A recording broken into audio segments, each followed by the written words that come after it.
Welcome to our adventure in the fabulous Florida Keys.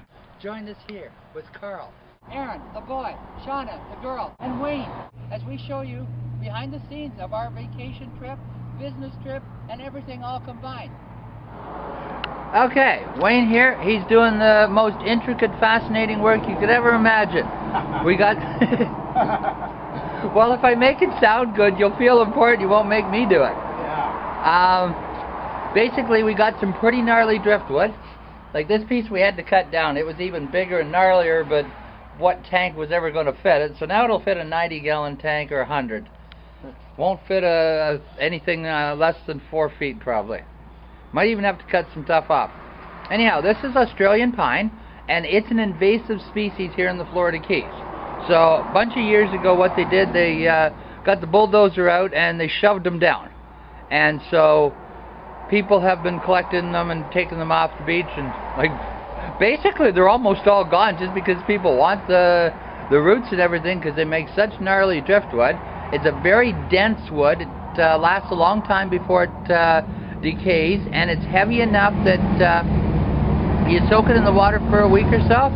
This may even sink the first day because it was on the shore, but even if it doesn't, it'll sink within the first week. So anyhow, the rule on driftwood to cross the border is it must have no bark on it, okay? Because insects and stuff like that could get in it and cause grief, although we ended up getting those beetles in actually cut lumber skids from China, okay? What are they? You know, the ones in Toronto. The boring, ash boring beetles. Something like that. There's signs all around Toronto saying don't move firewood from here to there and stuff like that. So anyhow, this piece of driftwood, it's got many dimensions. It's got more nooks and crannies than an English muffin! My goodness, it's crazy. The manager of the hotel, she showed us some driftwood that she was at, and basically some of these pieces were bigger than a bus. And she climbed up on top of them, but they were where the storm had broken and washed the trees in that maybe had been floating around the ocean for a while, so they were really twisted and gnarly. But anyhow, this is the kind of work that requires a lot of detail and attention and stuff, so therefore I'm not very good at it. I'm more of a hack and stab cab kind of guy. Yeah, this is finicky. Very finicky. But just think of the personal sense of satisfaction you're getting out of this. I'm having a ball, yeah. I wish I could spend every Sunday like this. Well, we can go back and get more, but this stuff, like, I got one really big chunk and it had like 3 really heavy branches on it, and I got Aaron to go carry it for me, and he's like, well, Dad, how is this going to fit in the fish tank? And I says, no, it ain't. We're going to cut the branches off. It says, well, why didn't you cut the branches off so I didn't have to carry this heavy thing? It took about 4 minutes to cut through one branch with the reciprocating saw. Oh. Then he understood why I didn't want to do it with a handsaw. And I got the wood cutting blade. It's not like I'm trying to cut it with the fine cut metal blade. Nah, I got the one with the big jaggedy teeth that's supposed to rip through wood real fast. But this stuff is pretty much hard enough to polish.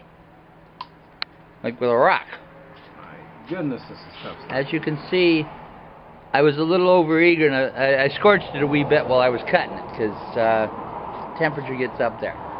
Anyhow, this is one of the pieces of driftwood we're going to have for sale. We got one piece that a customer ordered, and then we got some gnarly pieces that they were just gnarly enough to bring them back on spec. Okay? Provided Wayne gets it clean enough to get past customs. Yeah. If they don't get past customs, then you can't buy it.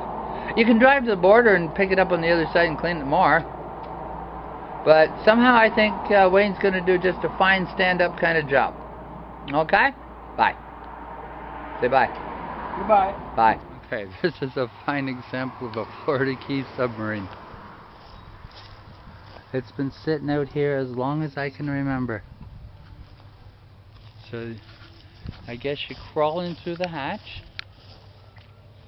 I don't know. How do you get in? Oh no, you get in through the top. This lifts up. Okay. And then this big dome. We could get Johnny to fix this. Oh yeah, the bottom's all rusted out, so that wouldn't work. But wouldn't this be such a cool device?